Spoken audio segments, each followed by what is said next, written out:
Bienvenidos amigos a este nuevo podcast de Futura.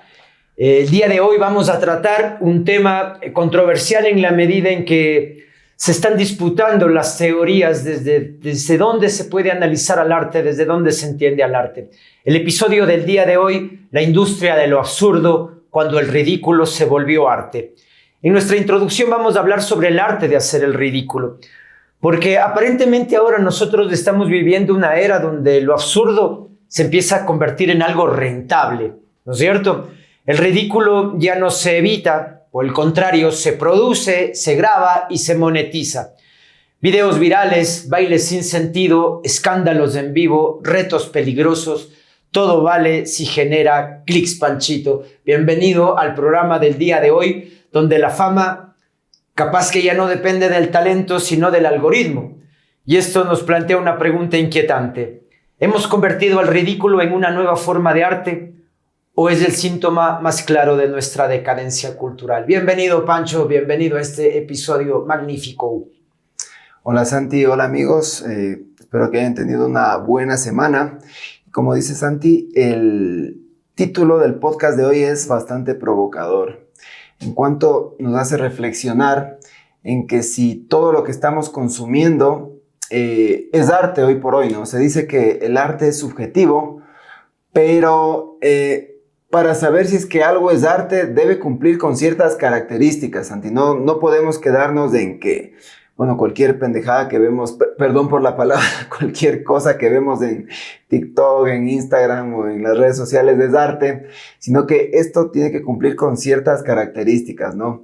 Vivimos ahora una época en que todo se puede decir esta banalización y este ridículo ha venido a tomar una parte importante de lo que es la cultura de hoy en día, ¿no? O sea, ahora ya no nos cuestionamos lo que vemos, lo que consumimos, sino que simplemente preferimos reírnos, preferimos consumir lo fácil, que es el chiste barato, el chiste banal, y bueno, y nos quedamos ahí, ¿no? Sin reflexión. Y bueno, para ello, primero tenemos que irnos a las raíces, ¿no? Vamos a analizar un poco de la estética, conceptos como estética. Como les había dicho, vamos a ver qué es arte, qué características hacen que una obra tenga, o sea arte, por así decirlo. Vamos a explorar conceptos como la fealdad, para ver qué es lo bello, qué es lo feo, qué es lo sublime. Y bueno, para iniciar este recorrido, adentrémonos a un filósofo de estos muy importantes como es Kant. Empecemos con Kant, pero antes, Pancho, sí, dar cuenta primero de la palabra estética, ¿no? Porque quizás es bueno poner en eje esta dicotomía, quizás, o esta lucha que se da ahora entre qué es estético y qué no estético, ¿no? Qué es lo que nos proponía antes la filosofía y qué es lo que ahora estamos viviendo. Pero ya pensemos que la palabra estética lleva de raíz la palabra ética, y la palabra ética como una suerte de compendio, de conjunto orgánico, ¿no? En el que todos de alguna manera organizamos cuáles son los valores que van a organizar o a construir, ¿no? las verdades artísticas. En este caso la palabra estética, entonces, perdón Pancho, tendría ya al principio esta gran dimensión también de la ética, ¿no? Exacto, y bueno, como estética, como tú dices, entendemos también cierto, ¿cómo le diría? Cierta tendencia a hacer las cosas, porque bueno, no todas las estéticas serían iguales, ¿no? A lo largo del tiempo ha cambiado la manera como nosotros entendemos la estética, pero bueno, vamos a analizarlo desde un punto de vista más filosófico aquí, ¿no? Primero, entendiendo qué es el gusto. ¿Qué es el gusto? Kant decía que el gusto es la facultad de enjuiciar a un objeto en un modo de representación mediante el agrado o desagrado, ¿verdad? Entonces, y bueno, aquí también Kant dice que el interés no tiene que estar de por medio. Claro, lastimosamente hoy en día el interés es lo que predomina sobre cualquier post, sobre cualquier fotografía, sobre cualquier cosa que nosotros saquemos en las redes sociales y queramos catalogarlo como arte o como un sentido estético de cualquier cosa. Kant dice que no, que el interés no debe primar aquí. Y aquí es lo que entramos a tratar el concepto de lo bello. Según Kant, lo bello es algo de agrado. Entonces, claro, si algo nos desagrada, no sería bello. Pero en cambio, si algo nos desagrada o algo nos horroriza o algo nos produce cierto temor, entraría dentro del concepto de lo sublime, ¿no? Entonces, tanto se ha estudiado en las escuelas de arte, en las escuelas de filosofía, inclusive en la literatura, lo que es lo bello y lo sublime, haciendo esta distinción. O sea, lo bello sería algo que agrada. Y lo sublime sería algo que te sobrepasa, Santi, algo que te asombra de tal punto que te sobrecoge, ¿no? Que nos hace sentir pequeños ante esa inmensidad. Entonces ahí es lo que podemos decir que cómo el ser humano es tan frágil, cómo podemos vivir en esta fragilidad en un mundo tan hostil, ¿no? En un mundo que de pronto si pasa cualquier cosa, cualquier catástrofe, o si nos ataca un animal salvaje, nuestra vida podría terminar así de fácil. Entonces, eso sería lo sublime, y sería también estas emociones que nos hace sentir, ¿no es cierto? Una obra de arte nos hace sentir la naturaleza como tal. La naturaleza puede ser sublime en cuanto es tan grande, tan magnífica, de pronto una montaña, los Himalayas por ahí, me estoy imaginando el Everest o el K2, estas montañas tan majestuosas, tan increíbles que al ser humano le hacen sentir pequeño. Eso sería, desde cierto sentido, sublime, ¿no? Tanto bello como sublime, porque una montaña para mí sí es bella. Los conceptos pueden cambiar a lo largo de la historia. Hay que ver que también tenemos que analizar tanto el contexto como las tendencias del momento, ¿verdad? Entonces, hoy la experiencia de lo sensible, como te decía, prácticamente ha sido reemplazada por la experiencia de lo digital. O sea, ya esa sensibilidad que podíamos sentir cuando vamos, vuelvo a este ejemplo del Everest, la gente antes iba al Everest a sentir esa grandiosidad, ¿no? Esa majestuosidad de la montaña. Ahora la persona de pronto quiere ir al Everest es para tomarse una foto y no pasan 2-3 minutos porque ya se quedan sin oxígeno, ya tienen que regresar. Viven la experiencia de llegar hasta allá, no les importa cuántas botellas de oxígeno hayan gastado en el camino, no les importa ahora ese tráfico que se genera, ¿no? O sea, vemos cientos de personas haciendo fila, como antes para hacer un trámite burocrático se hacía fila, ahora inclusive hasta para ir a la montaña el Everest hacemos esta fila, simplemente para decir que llegamos allá, tomarnos la foto y regresar, ¿no? Ese sería ahora el sentido de de ese tipo de experiencias, ¿no? Es muy decidor lo que nos comentas ahora, Pancho, porque entonces si desde los antropos, ¿no? Desde la filosofía mismo de Platón, ahora decantando en Kant, entendemos entonces que la estética está asociada a esa experiencia humana con los sentidos, ¿no? Y con las sensaciones. Y esa experiencia humana ahora sabemos está transformada hacia lo digital, ¿no? Es decir, nosotros ya no necesitamos, como tú decías, hacer un viaje quizás para una contemplación. Pensemos ahora también en el recurso de la realidad virtual, ¿no? Es decir, el metaverso tiene esa posibilidad de crear inclusive escenarios que siempre quedaron dentro del relato mitológico y que nosotros ni siquiera nos lo podíamos imaginar, ¿no? Es decir, podríamos regresar al Big Bang, podríamos regresar a la época, no sé, paleozoica. Entonces, ganamos quizás también con esta modernidad y con estos nuevos insumos tecnológicos una nueva posibilidad de contemplación a la experiencia humana. Pero lo interesante sería ver cómo el humano está llevando justamente o decantando, como decíamos antes con este verbo, la tecnología hacia su favor o no. Ahora pensemos, Pancho, por ejemplo, datos, ¿no? Se usan o se suben aproximadamente 7.3 millones de fotografías por minutos en las redes sociales. Lo que quiere decir quizás es que el contenido se está banalizando. Y esto es lo importante, Pancho.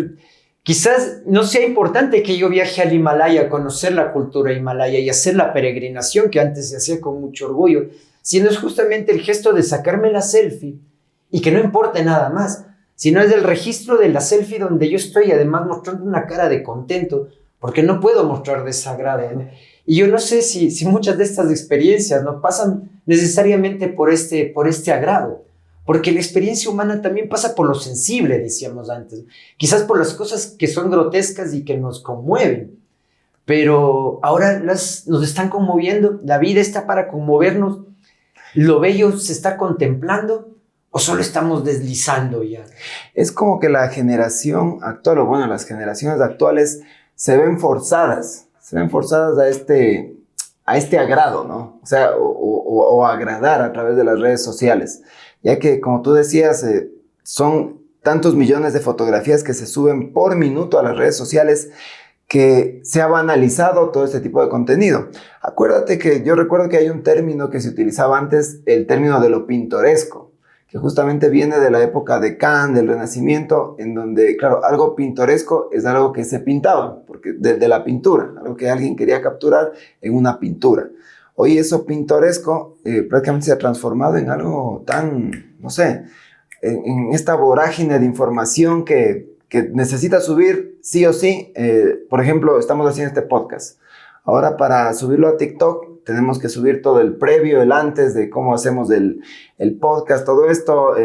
Acabamos del podcast, nos vamos a almorzar, empezamos a subir la foto de lo que estamos almorzando. Bueno, y así pasan muchas personas su vida, su día a día, forzándose a mostrar esta vida que de pronto ellos no quieren mostrar, ¿no? Acuérdate que las grandes celebridades que han obtenido fama, se quejan precisamente de eso, que ni siquiera pueden salir a un centro comercial, no pueden salir a caminar, porque la gente está ahí encima de ellos, los paparazzi están tomándoles fotografías, han perdido toda esta intimidad.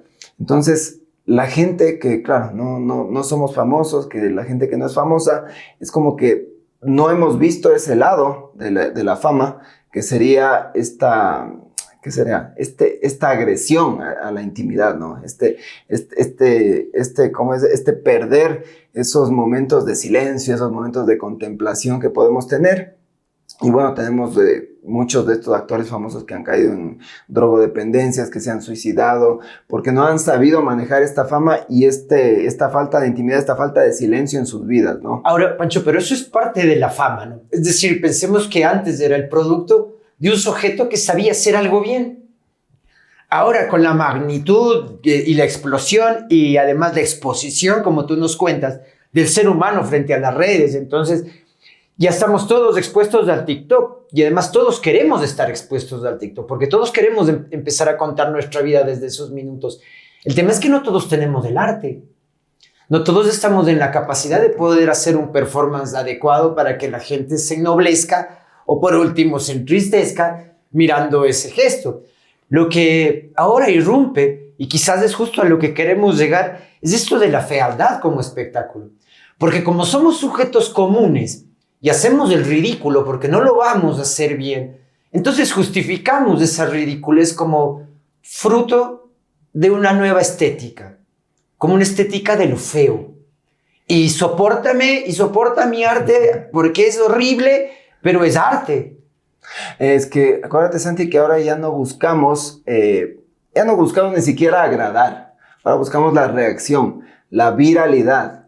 Entonces por eso muchos artistas, inclusive en Latinoamérica, acuérdate, Santi, todos estos artistas bastante, no sé si decir folclóricos o pintorescos, que utilizan precisamente el ridículo para generar likes. Y su día a día funciona de esta manera, ¿no? Todos estos artistas, ¿no? Hablemos de Ecuador, Perú y Bolivia, que son los principales exportadores de este tipo de insumos, en cuanto necesitan generar likes a través de este ridículo, de hacer las cosas mal, de esta fealdad, como tú lo mencionaste, ¿verdad? Correcto. Mira, y justo un ejemplo en relación a eso, ¿no? Poniendo los ejemplos que antes dabas en Bolivia, ahora está viral los Super Sexy Boys, que es una banda, me parece que es de cochabambeños, y hoy día escuchábamos justamente este comentario de un artista con el que nosotros tuvimos antes de una previa, justamente conversando sobre el programa para sacar un poco de ideas. Y él nos decía, ya de por sí, la música actual, el reggaetón, ha degenerado mucho el tema de la estética y la belleza, pero ahora estos sujetos, además, deforman al mismo estilo que ya es deformado. Es decir, estamos entrando ya en la basura de la basura, quizás. En el lixo do lixo, como dirían en portugués.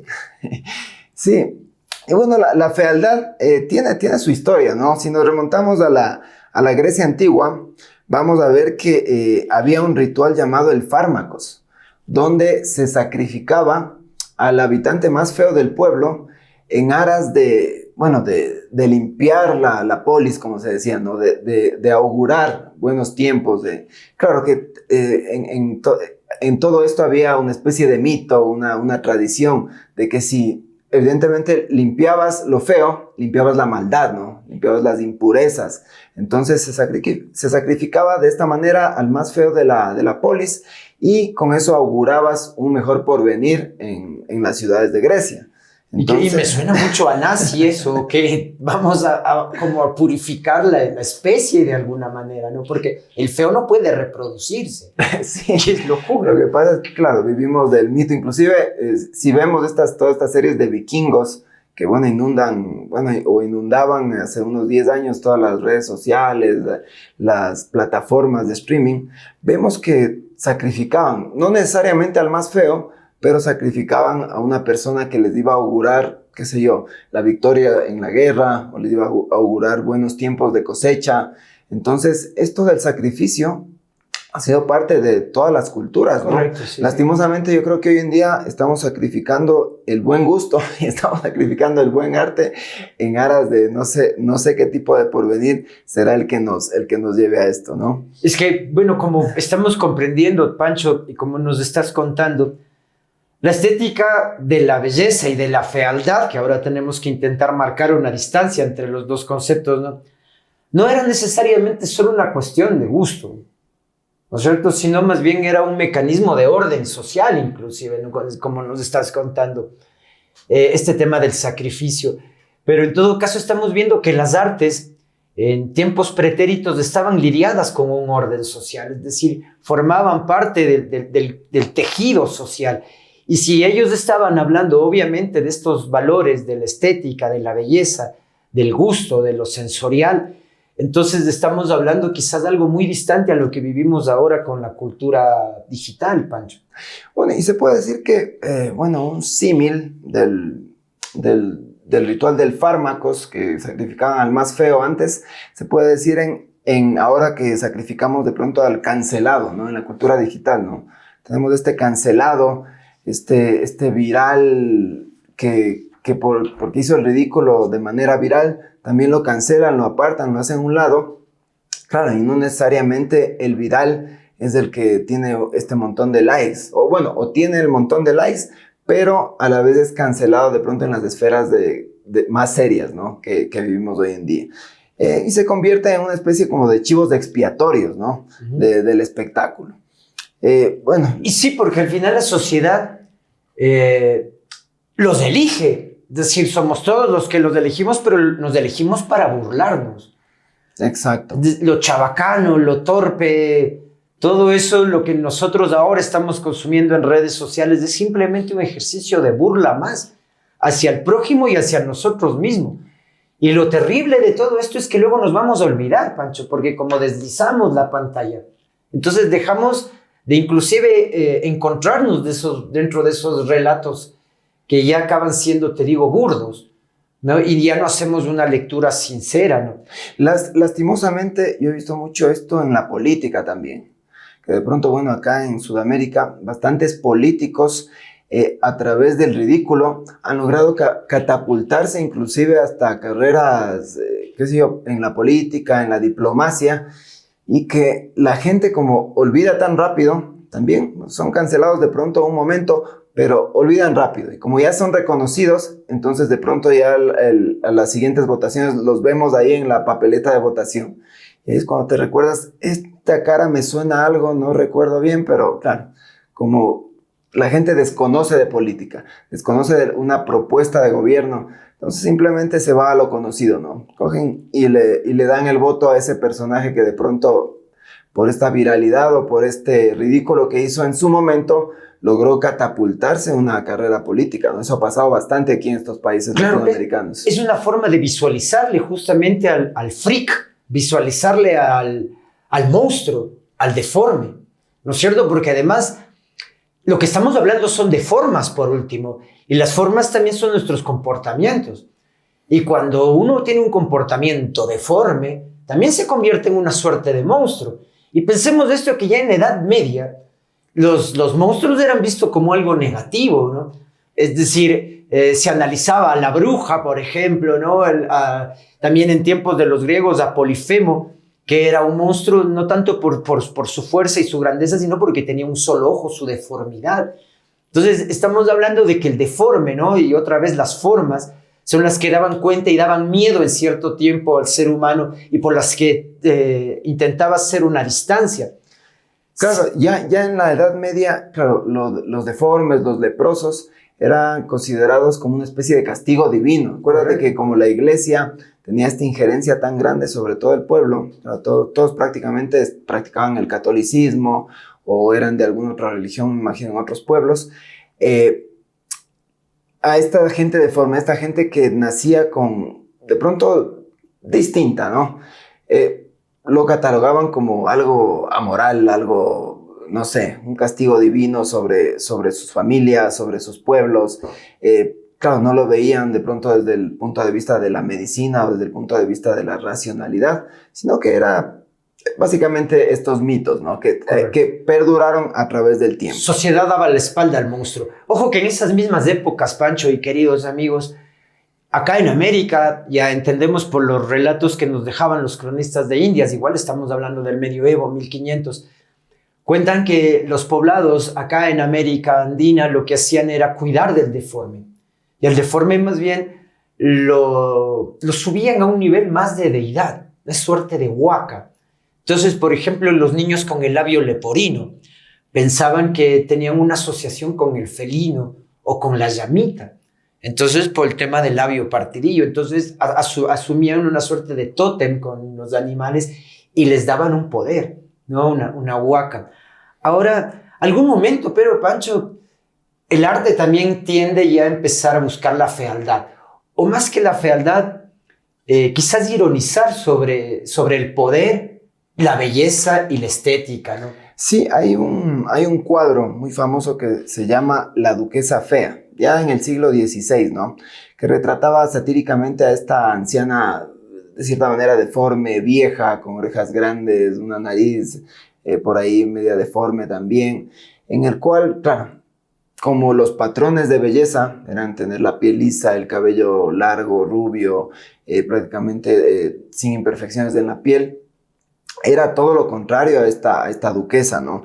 Y esto vemos que inclusive en la llegada del siglo XVII se relacionaba las enfermedades con la fealdad. Con la llegada de la viruela, sabemos que ya todas las personas que tenían la enfermedad denotaban una piel evidentemente con agujeros, ¿no? Producto de la enfermedad. Entonces la belleza empezó a relacionarse con una piel tersa, una piel suave. Y bueno, ya pasaron los años y vemos que ya en el siglo XIX, entre los jóvenes prusianos de la época, entre la universidad, cambia un poquito este paradigma de la fealdad, ¿no? Ya que estos jóvenes universitarios, al practicar con las espadas, una especie de esgrima de la época, ellos buscaban lacerarse generalmente las mejillas. Entonces, en estas laceraciones o en estas cicatrices de las mejillas, ellos veían la valentía. Entonces, ellos buscaban tener esta marca, ¿no? Como un síntoma de honor. Claro, y también de una belleza, ¿no? Sin duda, estamos marcando nuevamente las dicotomías entre lo bello y lo feo, ¿no? Y en este caso, una herida abierta seguro iba a generar para cualquiera, porque es una ruptura de lo que planteábamos antes de lo estético, ¿no? Las caritas todas cuidaditas, ¿no? Y de repente... Era como una medalla que ellos obtenían en la batalla, se puede decir. Entonces ellos la lucían con orgullo. Y como te digo, todos estos jóvenes buscaban tener estas marcas en ese entonces, ¿no? Ya si nos saltamos un poquito más en la historia, ya vemos que inclusive los freak shows de los que nos hablabas... Y que están igual en el siglo XIX, ¿no? Sí. Empieza a generarse todo este espectáculo frente a esta fealdad, frente a lo distinto, ¿no es cierto? Entonces la gente ya busca entretenerse con las deformidades, con lo que no es habitual. Entonces, estos freak shows toman protagonismo, e inclusive hay una película, Santi, del año 1930 más o menos por ahí, que se llama Freak Shows. Correcto. No sé si no la han visto, amigos, que me parece que está en YouTube. Simplemente tecleen Freak Shows, película, y van a darse cuenta de que cómo estos personajes deformes, claro, tenían una vida, tenían tenían una moral, tenían un contexto donde ellos se desenvolvían, y claro, contrarrestando con la gente que simplemente iba al espectáculo. O sea, eran unas vidas de pronto un poco atormentadas, ¿no? O sea, Claro, es que, bueno, pensemos que es la vida del circo también, ¿no? En esta película transcurre todo dentro de ese mundo del vagabundear por el mundo y el encontrar un espacio, ¿no? Como tú dices, y ellos entre sus deformidades encontrar también su naturaleza. Es una película muy fuerte, ¿sí? Hay que mirarla con pinzas, porque muchos de ellos están también cuestionándonos a los, entre comillas, normales, toda nuestra deformidad, ¿no? Entonces es una película donde la sociedad también se regresa a ver. Hay un disco de este músico español llamado Enrique Bunbury, que una vez separado también de la banda Héroes del Silencio, saca su show, el Freak Show. El Freak Show, que es una de las giras más impresionantes que tiene un músico ibero acá en América. ¿Sí? La ruptura increíble de escenarios, es una cosa barbárica, pero justamente desde este discurso de que freaks somos todos, ¿no? Que es un discurso que se pone de moda en el siglo XX, ¿no? De que no es necesariamente el pequeño. Hay una película, El hombre elefante, donde de alguna manera también empieza a cambiarse, es una bisagra para cambiar la visión que teníamos los humanos sobre los sujetos que nacen con un tipo de problema, ¿no? E inclusive en el lenguaje nosotros hemos adaptado esta palabra que friki, no sé si la escuchaban entre los círculos de gente joven, eso es bastante friki, dicen, ¿no? Correcto. Entonces, refiriéndose a que es bastante perturbador, que es bastante anormal, se podría así decir, ¿no? Inclusive, bueno, ya en el siglo XIX damos cuenta de un club, ¿no? De un club de los feos, fundado en la ciudad de Piovico, Italia, en donde, claro, este club proclamaba que una persona es lo que es y no es lo que parece. Entonces, ya se defendía este derecho a ser feo, porque, claro, la fealdad de la cara o la fealdad del cuerpo no necesariamente era la fealdad moral o la fealdad del alma, ¿verdad? Y con relación a este tema, Pancho, quisiera mencionar a George Steiner, que no es Rudolf Steiner. George es un filólogo o un gran educador también. Él decía que una manera en la que aprendemos nosotros es mirando, pero luego se vuelve tan radical. Voltaire, él repite palabras de Voltaire, este gran ideólogo de la Revolución Francesa, que decía, mirar es aprender. Pero Steiner ya va más allá, y él dice que todos los humanos tenemos una necesidad de mirar y ser mirados, y que como miramos, nos van a mirar, y como nos miran, somos. Y aquí hay algo que yo creo que deberíamos empezar a reflexionar, Pancho, y que es justamente hacia lo que nos están llevando este primer club de los feos, ¿sí? En los que intentaban llevar las causas hacia su fealdad y justificar su fealdad, ¿no? Un poco de lo que se leía sobre este grupo es que lo que intentaba es también casar hombres solteros con mujeres solteras, ¿no? Que es algo que está pasando en el día de hoy también con las redes sociales. Antes los teníamos en las revistas, en los periódicos, el corazón solitario que escribía ahí, esperando que alguna otra persona repostee al diario o a la revista. Ahora sabemos que tenemos plataformas donde ya nos acercan directamente, ¿no? Pero acuérdate que antes, lastimosamente va a sonar feo lo que voy a decir, antes en realidad eran los frikis los que acudían a este tipo de revistas o este tipo de anuncios en los periódicos para conseguir pareja, ¿no? Correcto. Hoy en día, esto como que se ha normalizado, ya no son los frikis. O sea, ahora creo que el friki es la persona que quiere entablar una conversación en la calle o quiere entablar una conversación, qué sé yo, en algún bar, en algún restaurante. Ese sería el friki de hoy, porque sería lo no habitual. Correcto. Y de hecho, ¿por qué ya no lo no habitual? Porque en algún momento, ya después de la Segunda Guerra Mundial, ya en el siglo XX, nos acostumbramos al humano lacerado, ¿no? El humano herido, el humano que venía mutilado. Entonces, justamente en una suerte de proclama honorífica hacia ellos, es que se proponía mirarlos con descendencia, ¿no? Con decencia. Y entonces esta palabra freak como que se condicionó hacia otras realidades, tal cual tú lo estás presentando. Perdón, desde una lectura estética y filosófica, los caras rotas, como decíamos antes, ¿no? Estos lesionados, estos mutilados, representaban justamente el fin de la idea de la estética clásica de la que empezamos conversando, Pancho. O de esa belleza heroica, inclusive, que veíamos en el siglo XIX con los de la escuela prusiana que buscaban en la herida, ¿no? Claro, Santi, ahí por hacer un paréntesis, estos caras rotas de los que mencionas, estos ya nacieron después de la Segunda Guerra Mundial. Correcto. A raíz de, claro, evidentemente, todos estos soldados que claro, intentaron masacrar, creo que no fueron muertos, sino que fueron, qué sé yo, torturados. Les explotó una granada en la cara, toda esta metralla que explotaba, porque Correcto. acuérdate que había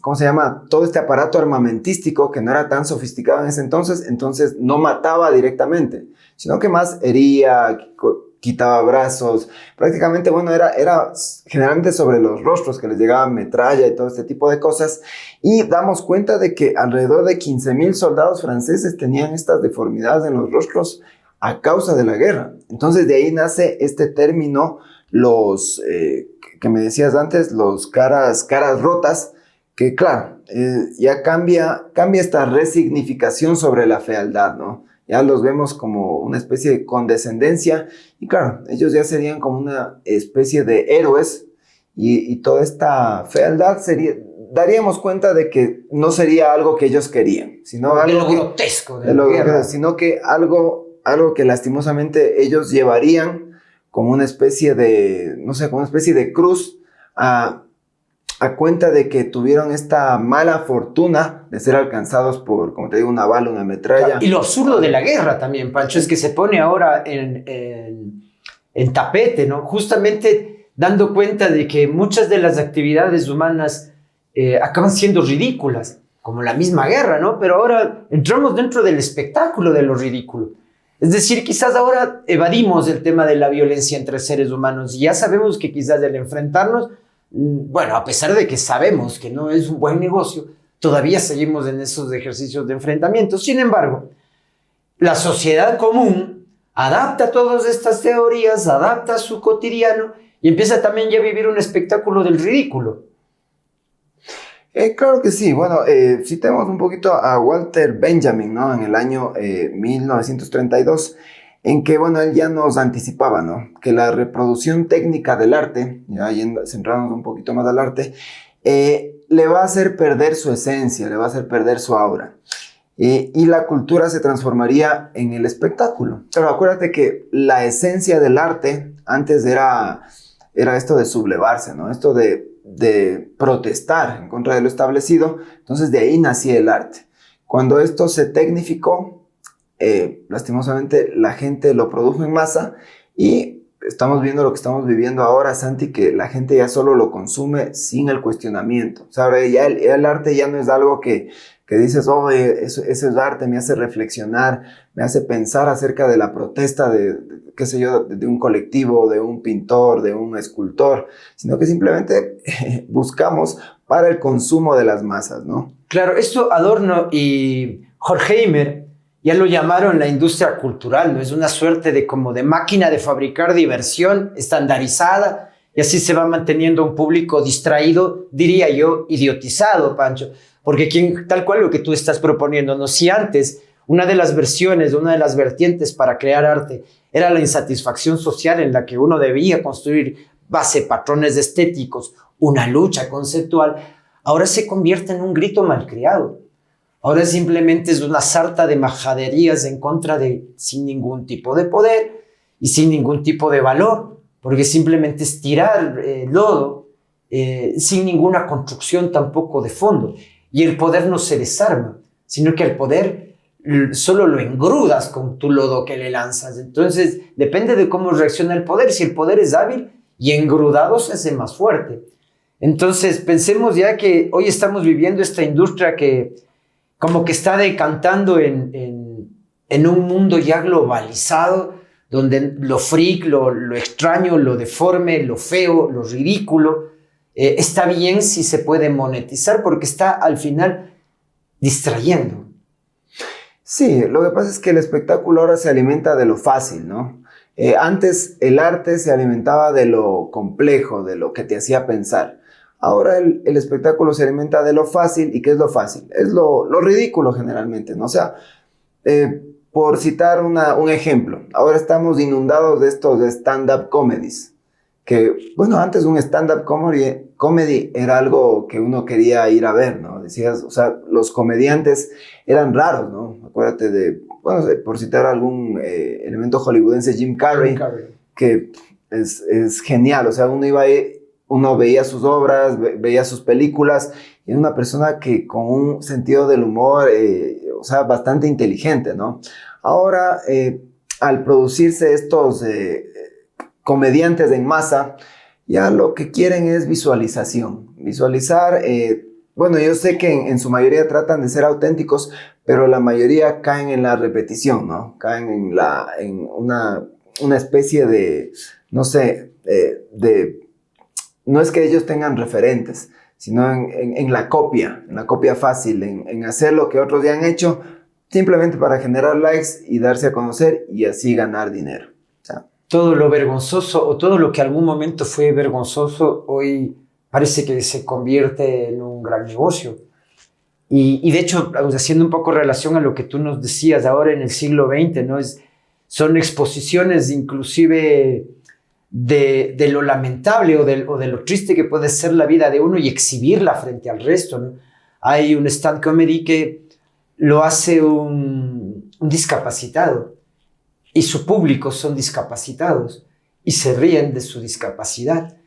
Y muchas veces cuando uno mira justamente los relacionamientos entre el comediante y su público, uno encuentra sí cierta gracia, pero en otros momentos también uno encuentra el revolcarse en la desgracia, ¿está bien? ¿O es una forma de purga?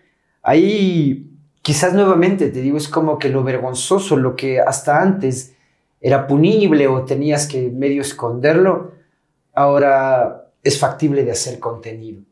Sí, acuérdate que toda esta comedia, toda esta sátira funciona como una especie de espejo, ¿verdad? Como tú decías en los freak shows o en esta película de Freak Show, se trata de una manera tan, no sé, para mí artística, que el friki termina siendo el propio espectador, ¿no? El espectador que da cuenta sobre, bueno, no es que le agrade ir a ver al freak show, sino que el espectador de la película como tal, es como que él se ve complacido por ver a estos freaks hacer sus espectáculos y por ver que ellos tienen estas deformidades. Entonces, la reflexión que nos da esta película es de este espejo moral, ¿no? O sea, el freak termina siendo más humano que la propia persona que mira el espectáculo, ¿no? Correcto, y esto nos lleva a pensar sobre la vida, Pancho. Porque entonces, si ahora hacer el ridículo, ¿no? Porque justamente nos estás hablando de unos sujetos que al final construían arte dentro del freak show, ¿no? El freak show era su mundo y era la posibilidad de su realidad. Y aquí el medio extraño era el sujeto normal. Sin embargo, eso dio cuenta de que el sujeto normal estaba banalizando la vida. Y esto ya a mediados del siglo XX, inicios del siglo XX, imagínate ahora con todas estas nuevas tecnologías, ya que todo además es un espectáculo. Ya nada como que tiene el valor de la seriedad, el dolor, el amor, la política mismo, ya tiene muy poquito de tragedia, ¿no? Ya no queremos analizarla desde ahí, sino lo consumimos solo como eso, como un entretenimiento pasajero. Ya no nos interesa tampoco condolernos con la misma vida, sino intentar a la vida acomodarnos y anestesiarnos para no sentir nada, ¿no? Es como una premiación hacia la reacción y si no, no a la reflexión. Entonces reacciono, me río ese rato, doy un like y cruzo y no estoy haciendo una reflexión al final a lo que estoy viviendo, ¿no? Es casi como ahogarnos en un mar de entretenimiento. Pancho. Y lo lamentable es que hemos llegado a esta especie de culto a la humillación, ¿no? Además, Acuérdate de programas como Jackass, que ellos nos implementaron esta cultura del autolacerarse o el autoinfligirse dolor y esto transmitirlo a través de la pantalla. Lo mismo está pasando en las redes sociales, pero ahora con la gente común, ¿no? O sea, ahora se graban haciendo estos retos virales de, no sé si se caen a propósito y se lastiman a propósito, pareciera que no, pero ahí están esas grabaciones. Correcto. Y hay compilados de, qué sé yo, de 10 minutos de gente lastimándose, de gente cayéndose, y de fondo se escucha esa risita que le han puesto de fondo, como esas risas del Chavo del Ocho que veíamos antes de los años 80. Y bueno, yo no me explico, a mí no me causa gracia, a mí lo que me causa es un poco de repulsión y de pronto esta morbosidad por ver, o sea, si es que se cayó, me gustaría saber qué le pasó a esa persona, fue a parar al hospital, murió, porque muchas de esas escenas parece que la persona, no sé si llegaría con vida después de ese acontecimiento. Me da ese morbo, pero no es que me haga reír, Santi, es claro, que me da este tipo de no sé, una aberración. y que bueno, decíamos dentro del inicio de nuestro programa, en la introducción, que es parte de lo que debería generar de alguna manera el arte, pero si es que estamos solo entreteniéndonos y nuevamente sin ningún proceso de reflexión, es peligroso.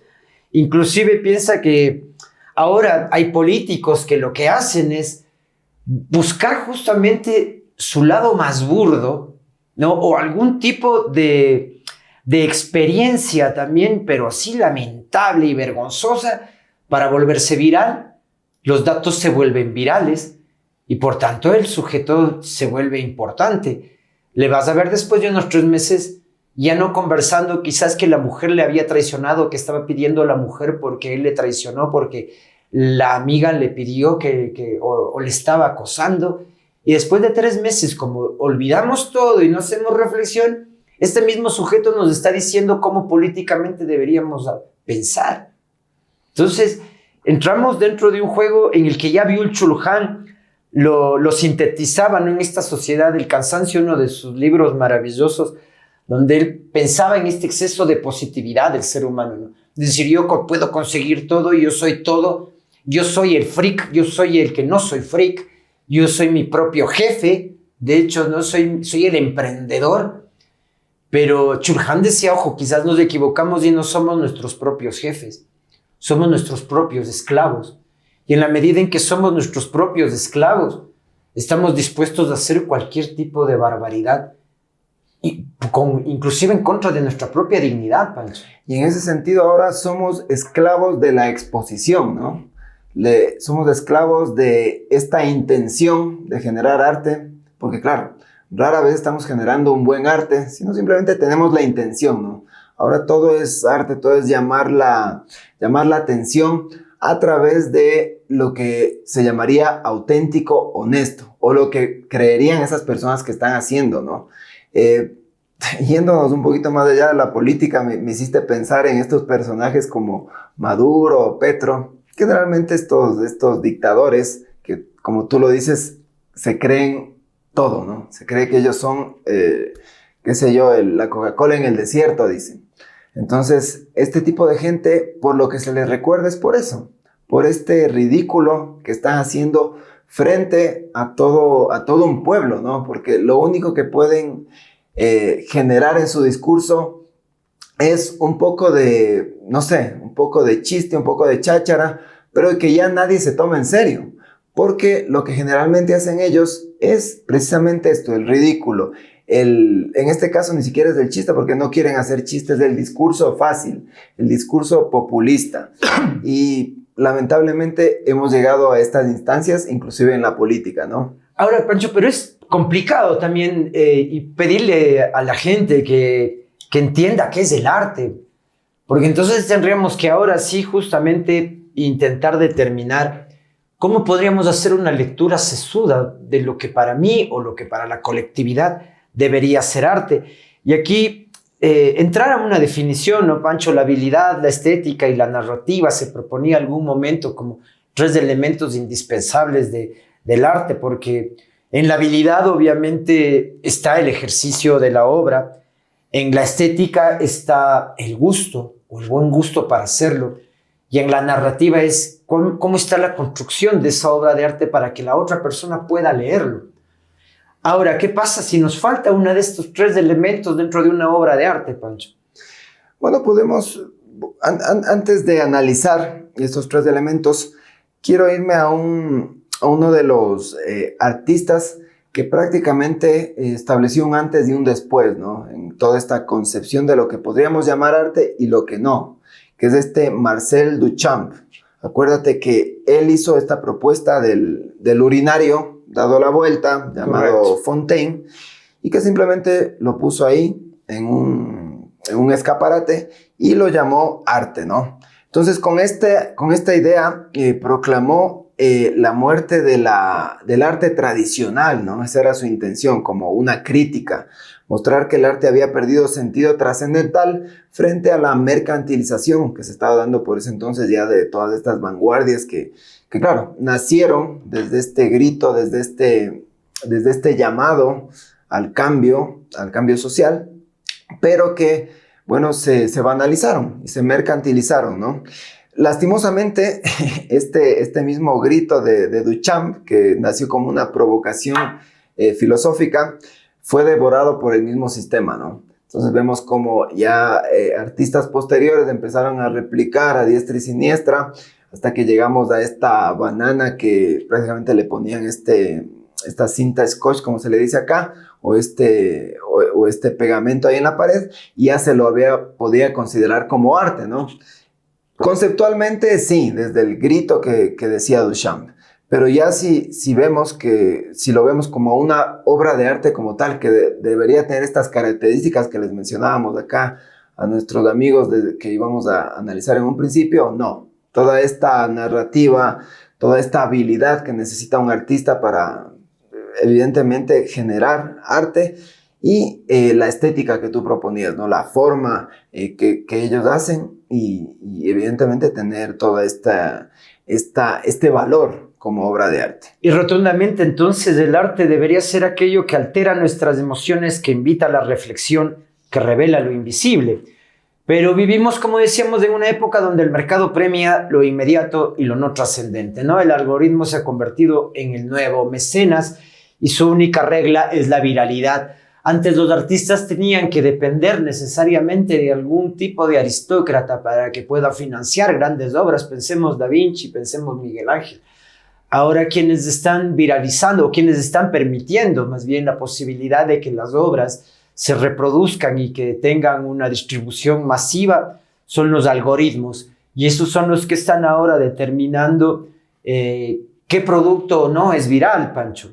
Bueno, pero acuérdate que detrás de los algoritmos también hay cierto financiamiento, ¿no? O sea, si quieres que tu podcast, en este caso lo que estamos haciendo nosotros, se vuelva viral, generalmente tienes que pagar a YouTube, tienes que pagar a Instagram, por lo que siempre va a haber el factor económico detrás, ¿no? Aunque sabemos que la inteligencia artificial, las redes sociales nos han facilitado mucho este proceso, pero si quieres generar un contenido viral, necesitas pagar. Eso lamentablemente es así. Y ahora no necesariamente es el contenido bueno el que predomina, ¿no? Porque puede haber un buen artista con una buena propuesta que de pronto no tenga todavía un buen financiamiento, así que su grito o su propuesta no va a ser para las masas, va a ser simplemente para él y de pronto su familia, y con suerte, si llega a viralizarse, podrá tener mayor alcance. Correcto. Ahora, amigos, pero nos queda la resistencia. La resistencia quiere decir que entonces no todo está perdido y que hay quienes todavía se niegan a formar parte del circo. Creadores de humor que no quieren burlarse de la gente ni humillar. Artistas que están priorizando la emoción, ¿sí? Sobre los sentimientos, sobre la exposición. Audiencias que deciden mirar con distancia activa y crítica. Quizás lo que planteaba Humberto Eco de que las redes algún momento habían dado voz a una legión de idiotas, debería ser el frontón desde el que nosotros ahora luchemos. Porque la lucha entonces no es el problema del creador, sino de todos nosotros quienes somos los grandes espectadores y que ahora estamos escuchando, estamos recibiendo y estamos mirando sin filtro, Pancho. Sí, y para despedirnos yo también quiero irme con esta idea, ¿no? De que primero tenemos que recuperar el gusto, ¿no? O sea, el gusto que decía Kant en ese entonces. El gusto es esta capacidad de tener este juicio de valor sobre lo que es bello, sobre lo que es estético y sobre lo que no, ¿no? Tener esta criticidad, este pensamiento crítico que hablábamos en programas anteriores, Santi. Entonces, no todo arte es válido como tal. De pronto, desde una propuesta como Duchamp lo podría hacer, pero no como una obra de arte, ¿verdad? Y hacer también, por otro lado, esta crítica, no tanto hacia estos pseudoartistas, sino hacia los espectadores. Porque si no existiera espectadores que consumieran tanta basura, no existiera tantos artistas que produjeran, tanta porquería, ¿no? Como tal. Entonces, simplemente esa sería mi reflexión acerca de este tema. Y bueno, Santi, me despido sin ir más allá, esperando como siempre sus comentarios y que se suscriban al canal. Amigos, el ridículo siempre existió. Lo nuevo es que ahora lo estamos premiando. Gracias por escucharnos. Sus comentarios, como dice Pancho, suscríbanse al canal. De alguna manera nosotros podemos seguir creando este contenido y seguir generando nuevas ideas gracias a su feedback. Tenemos algunos comentarios muy positivos, ya Pancho, que en algún programa los empezaremos también a decantar aquí con ustedes, porque hay ideas muy importantes que también están ya poniendo el dedo en la llaga en estos temas que nosotros les estamos presentando semana a semana. Lo bueno es eso, que empezamos ya a crear una comunidad. Hay gente que ya nos está escribiendo, necesitamos el comentario de todos, así que esto se nutra, que nuevamente la reflexión sea algo de paciencia, de tiempo, y que no corramos simplemente con el espectáculo. Muchas gracias y hasta un próximo episodio.